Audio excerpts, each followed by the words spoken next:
Hiya folks! Have you ever seen a piece of art that tickles your inner 12-year-old? One that reminds you that despite being an adult, you're really a kid at heart? Well, I have, and would like you to experience it too. So allow me to introduce you to Rude Thulu.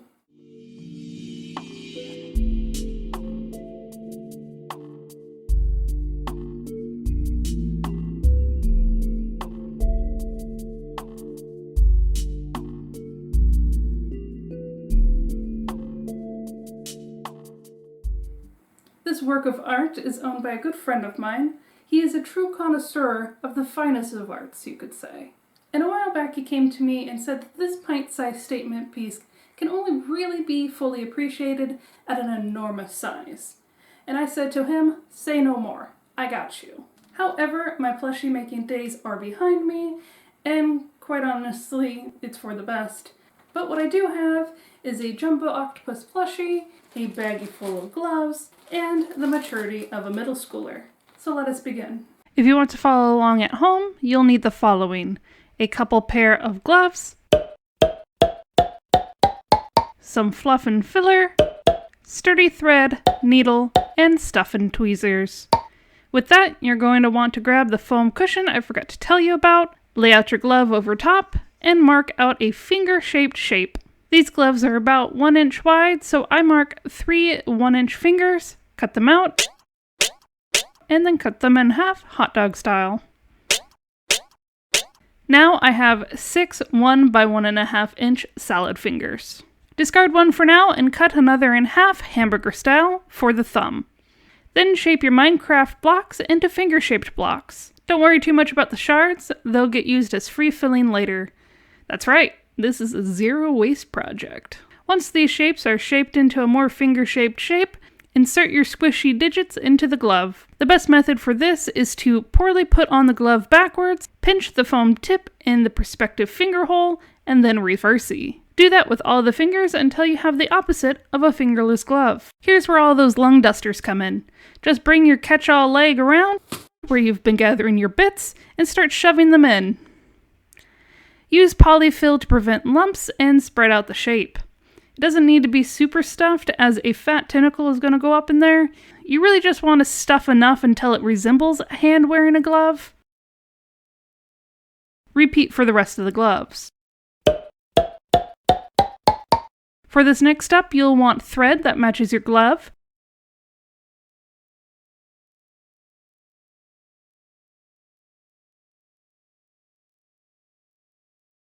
And if you don't have matching thread, a similar color is fine.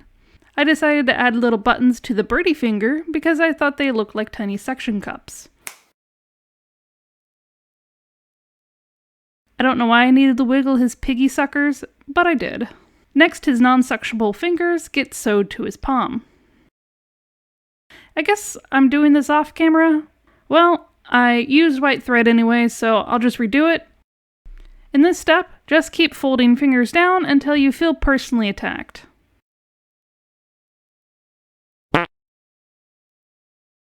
Just stick a few buttons on there.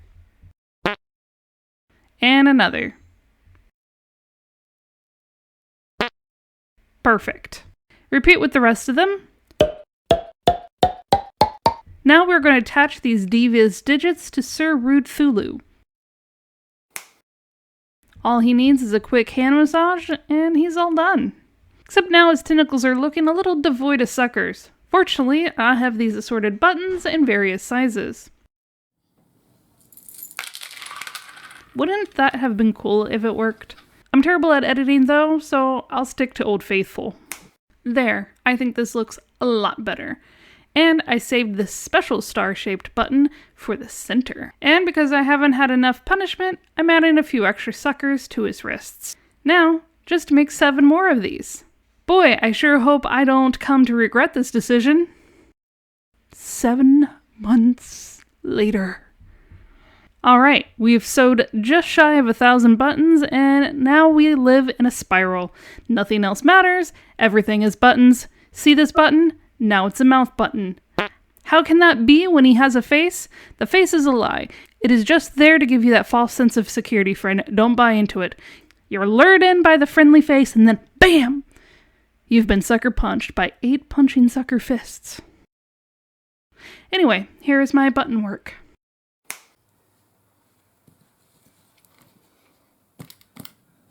Now, after spending a lot of time looking at this Rude Thulu's underside, I noticed he's got all of these suckers and presumably a mouth, but no discernible butt. I used a bit more of that foam that I had mentioned earlier and definitely put on the supply list and marked out some glutes. I shaved down each cheek until I have a somewhat teardrop-shaped hiney. Then I refine the shape until I have these 2 lima bean shapes. Satisfied, I get really personal with his seam line. I'm not sure I can show this, it's kind of making me uncomfortable. Well, no going back now. I take this opportunity to stuff his hole with foam and polyfill to fill out any weak points, and bulk out his tentacles. After massaging it all in place, I stuff the butt pads in.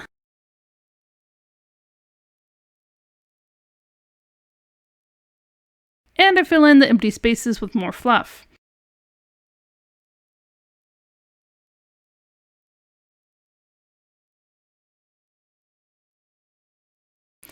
Once his bum is adequately plump, I sew the seam shut. Then I tighten up that cheek definition and trim up those pesky crack hairs. And you know what? Let's add a secret sucker between these cakes. Despite my best efforts, he's got a bit of a pancake butt, but hey, some people like that. Time for the finishing touches, cleaning up his mustache and trimming his eyelashes. There. Time for Rude Thulu to go to their new home.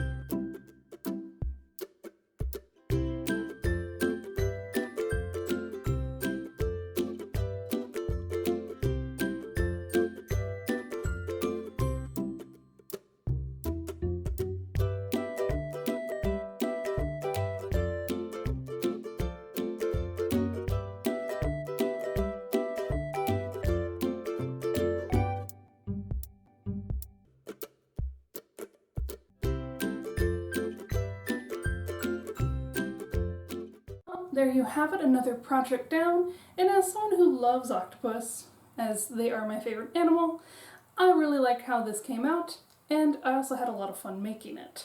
I was not originally asked to do this or commissioned to do this. When he came to me, he had asked for my advice on how to get started on making a project like this.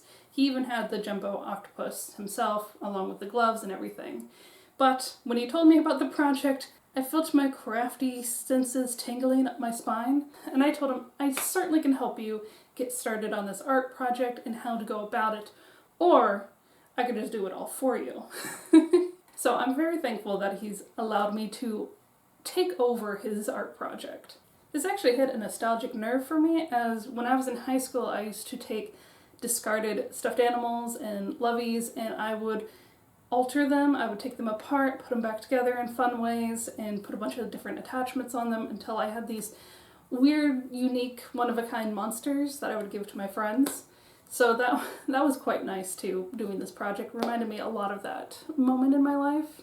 The only thing I would do different, if there was ever a next time, is I would probably consider dyeing the octopus, because I think a deep purple or like a burgundy would really pop off on this piece. Also, a tiny hat. I just love tiny hats on things that are really big. Anyway, thank you, friend, for allowing me to take over your art project, and thank you folks for watching. I hope you liked this video, and if you did, please consider liking and subscribing, as I release a new video every other Sunday, sometimes with a bonus in between. Until then, you have a good day. Bye! Hola, I'd like to introduce you to baby Cthulhu. This is what she looked like when she first came to me, a not-so-elder god.